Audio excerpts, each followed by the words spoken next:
Olá, pessoal! Para quem não me conhece, eu sou a Jussara Feijó, sou psicóloga e este é o meu 6º vídeo. Este canal é um canal interativo que informa para transformar.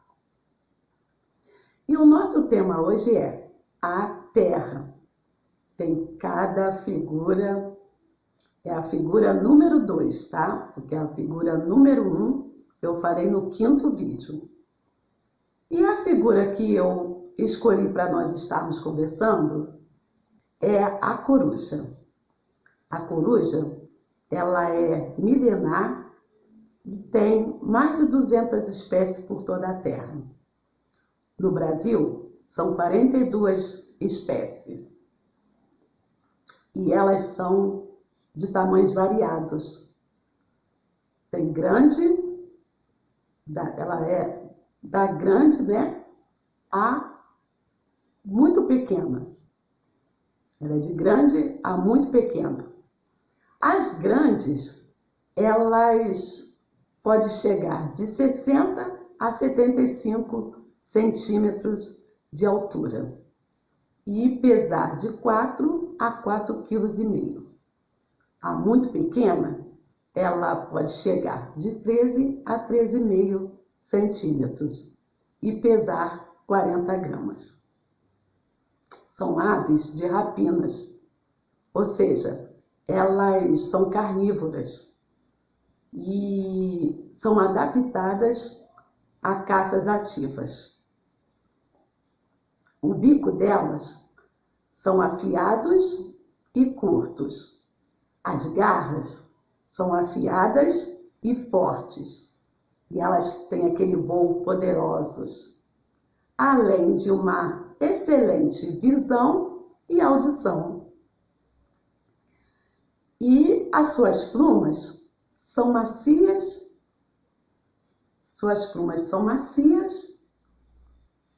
e olhos grandes. E todas têm olhos grandes. Falando nisso, pessoal, não saia daí, porque mais lá na frente eu vou estar fazendo uma analogia entre a coruja, né, sobre a coruja e a conquista. Voltando, elas também têm cores variadas, tá? As corujas têm cores variadas e rabo curto. As cuidadas em cativeiros são dóceis. Os machos, eles têm peso e tamanho, né, um pouco menor que as fêmeas. E elas vivem aproximadamente 20 anos. Então, aqui nós podemos observar que as corujas revelam desigualdades no tamanho e, consequentemente, no peso. Mas naquele olhar, no olhar futurista, quem nunca ouviu falar de pai, mãe, avó, avô e outros parentescos e até mesmo amigos que são corujas? Preste atenção nelas. As corujas, elas têm aquele olhar para frente, aquele olhar grande e ficam ali paradas, olhando para frente. Ficam paradas. Mas, de repente, elas dão aquele giro na cabeça para trás de 180 graus ou mais. Eu vou ficar aqui nos 180 graus. E o corpo fica ereto para frente e elas lá, com a cabeça olhando para trás, né? Ficam paradas ou então ficam buscando alguma coisa no alto que elas ouviram passar e aí elas ficam ali buscando. Não são diferentes, não. Ou seja, aí eu fico pensando, quando recordo-me de pessoas que me motivam ou que me motivaram, né, a chegar em alguma ou conquistar alguma coisa. Na verdade, basta uma palavra. No meu caso, algumas não são ou não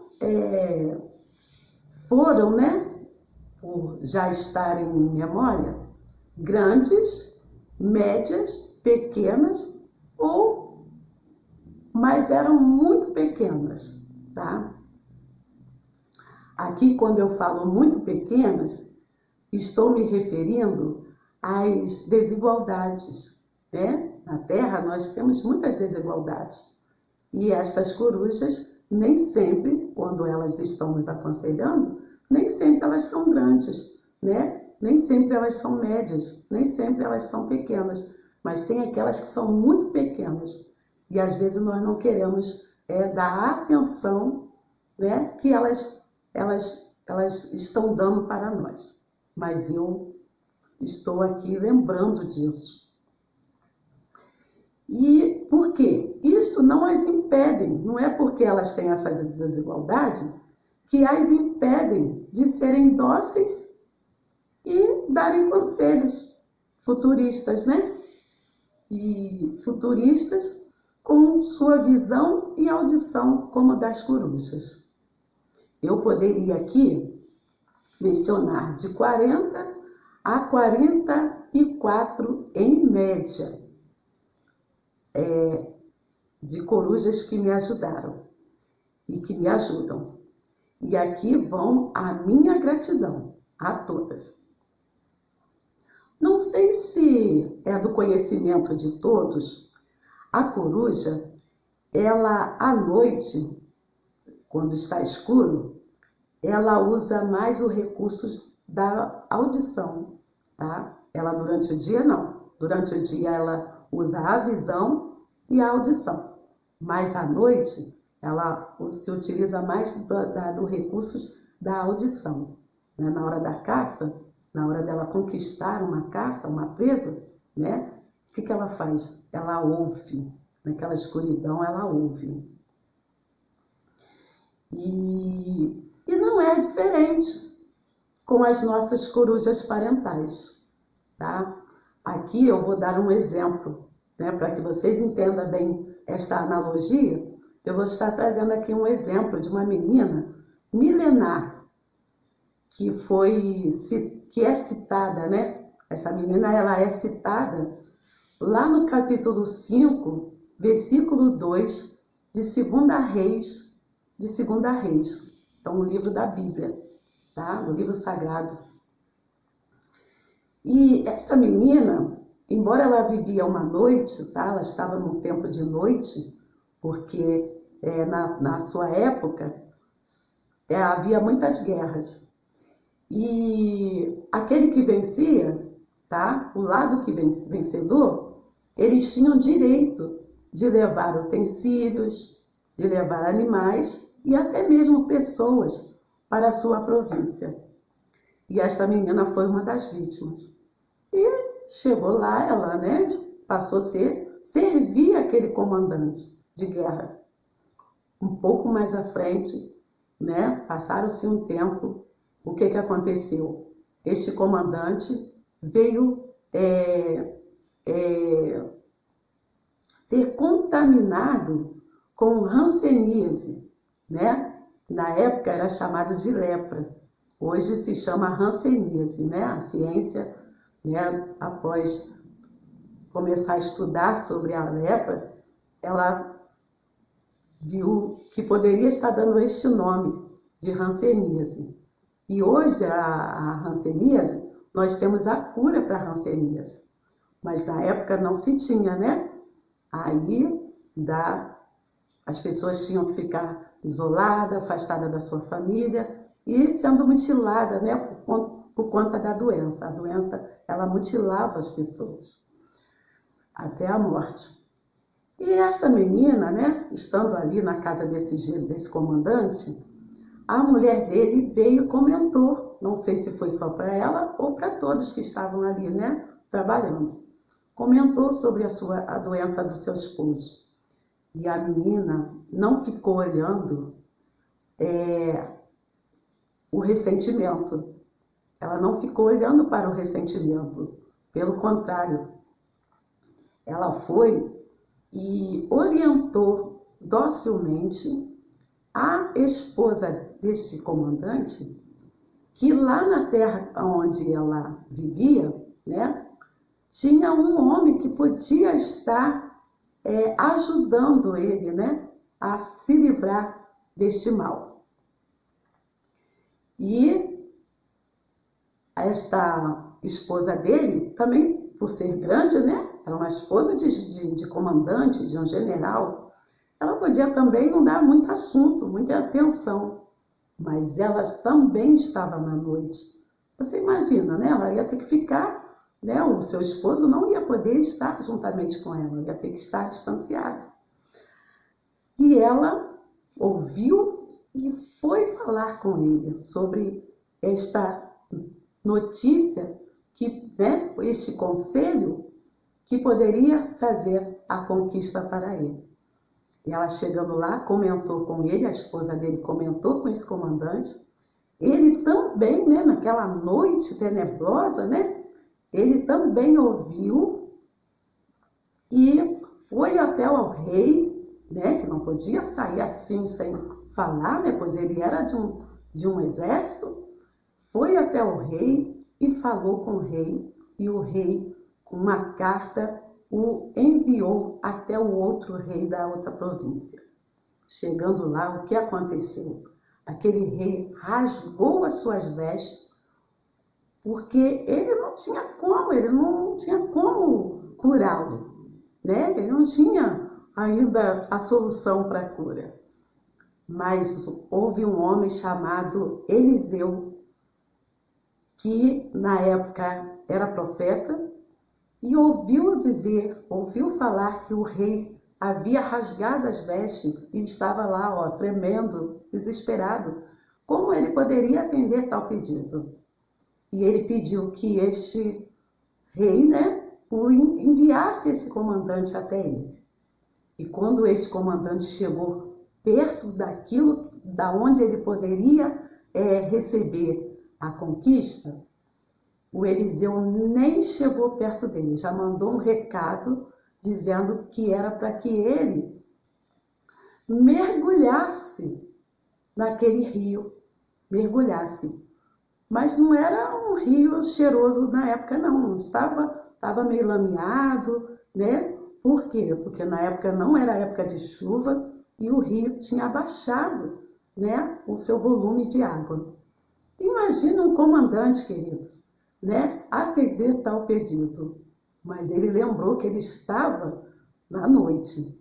Embora resmungou um pouco, né, que todos nós temos essa tendência de resmungar, né, na noite, né, nós estamos aí vivendo uma noite de coronavírus, né, esse problema de pandemia, de distanciamento social, de toda uma dificuldade, mas não adianta, a gente até reclama, tal, mas vamos ter que mergulhar. Vamos ter que mergulhar. E foi o que ele fez, né? Ainda ali tinha um outro conselheiro e fez com que ele entendesse a importância dele mergulhar naquele rio. E ele deu aquele voo, né? Primeiro voo, segundo voo, terceiro até o sétimo voo e mergulhando ali naquele rio. O que aconteceu? No sétimo mergulho, ele saiu limpo daquele mal. Né? Conta a história. Aí, eu também não posso deixar de citar aqui 4 figuras, tá, queridos? 4 figuras, com muita gratidão, eu sou muito grata a essas 4 figuras que foram a base das minhas conquistas, a base, tá? E o nome delas, eu vou aqui citar o nome dessas figuras, essas corujas parentais, né? Uma delas era a Gabriela, tá? Que elas já são em memória, todas 4. Uma delas era a Gabriela, a outra, Ivo, a terceira, Rita, e a quarta, Corina Pacheco. A primeira, querida, era a minha avó por parte da minha mãe. A minha mãe, tá? Ela morreu, eu tinha 6 anos. E antes dela ir para o hospital, ela deixou todos os 6 filhos com essa coruja Gabriela. E logo, não sei se durou 15 dias minha mãe lá, logo ela partiu. E nós ficamos ali com esta coruja. E ela, né, ao passar de alguns dias, né, naquela noite, você imagina, perdeu uma filha de 36 anos apenas, com câncer. E ela naquela noite, nós também, né, naquela noite, mas ela observava, ficava me observando, me olhando. E ela falava assim, minha filha, se você aprender a ler e escrever, a vovó vai te dar uma boneca que fala. Queridos, ó, era muito pequena, muito desigual, não tinha, né, condições nenhuma de comprar nem comida, quanto mais boneca que fala. Mas ela tinha aquela motivação dócil, né, me motivava. Não demorou muito, tá? Não sei se ela foi 1 ano, não sei. Sei que ela logo partiu também, porque era muito enferma. E aí eu fui para casa, né? Tive a oportunidade de estar com esse meu tio, que também era muito pequeno, né? E filho dela, irmão da minha mãe. Lá, este daqui, olha como que ele era. Ele ainda tinha um dinheirinho para comprar um jornal. E aí ele comprava o jornal, e ele lia aquele jornal, e depois dobrava o jornal e me passava o jornal e falava, minha filha, vai ler. E eu ainda não sabia ler nem escrever e nem estava frequentando escola. E eu ia abrir aquele jornal, do mesmo jeito que ele fazia, e ficava ali, observando todas as folhas, olhando para lá, para cá, e depois eu dobrava de novo e falava, devolvia para ele e dizia que já tinha acabado de ler. Ele, passaram-se um tempo, tá? Também, sabe como é que é, né? Órfão fica rodando. Isso aí não é uma noite, mas nem por isso lá na frente nos impede de conquistar como eu conquistei. E aí eu saí de lá, né? Por motivos de forças maiores, eu saí de lá da casa dele e fui morar na casa de uma prima conhecida, perto dessa casa dessa minha avó Rita. E lá eu fiquei sabendo da história dela. Ou seja, o meu avô, depois de já muito tempo casado com ela, com filhos já grandes, crescidos, resolveu viver uma aventura nova, né? De nova família, uma aventura familiar nova. E lá viveu algum tempo, né? E passaram-se um tempo, veio ficar deficiente visual. E eu não sei se foi ele mesmo que saiu de lá da família e ficou ali perdido, né? Perto da casa da minha avó. E os colegas, né? As pessoas conhecidas, pegaram ele e levaram até a casa da minha avó. E sabe o que aconteceu, querido? Esta coruja o recebeu. Recebeu em sua casa e cuidava dele, né? E eu, muito nova, fui entender aquilo, que eu via ela dando comida, às vezes até na boca. E eu fui entender, quis saber por que ela ainda fazia aquilo, se ela ainda gostava dele. E ela me falou que era caridade. Que bom, né, gente? Hoje eu me utilizo desta palavra, deste ensinamento, deste conselho, tá? Muitas das vezes a gente precisa, né, deste conselho, porque caridade, ele não é um amor que recebe nada, não é um amor que olha ressentimento, mas é um amor que olha uma vida carente, uma vida que precisa, independente dela ter sido boa ou não. E a avó Corina, tá? Ela é uma avó, a Corina Pacheco, ela é minha avó de consideração. Ela me acolheu aos 11 anos de idade, quando eu tinha 11 anos de idade. Ela não era muito pequena, ela era pequena, mas esperta, inteligente. E ela conseguiu olhar, porque ela não estava na noite, né? Então ela conseguia me ver e ouvir.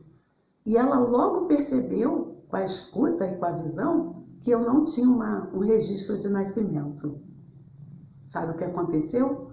Ela buscou as autoridades e conseguiu aquela certidão que eu não tinha. E ali ela já foi me colocando numa escola, numa explicadora.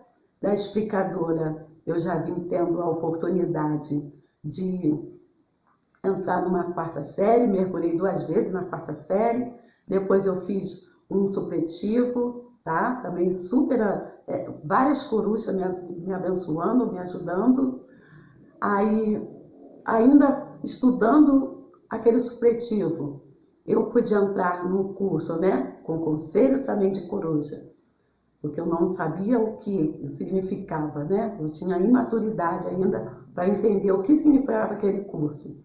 Entrei num curso de ensino fundamental, embora ainda não tinha terminado o fundamental, mas a direção desse curso permitiu que eu entrasse lá e depois levasse, quando terminasse, os documentos necessários. E logo acabei, terminei, entreguei, consegui o emprego e ainda ali naquele trabalho, logo no ensino, no início daquele emprego, abriu uma vaga para um concurso de ensino, um concurso federal. E eu estava dentro da profissão que ali tinha, das vagas que estavam sendo oferecidas, com esse curso que eu fiz.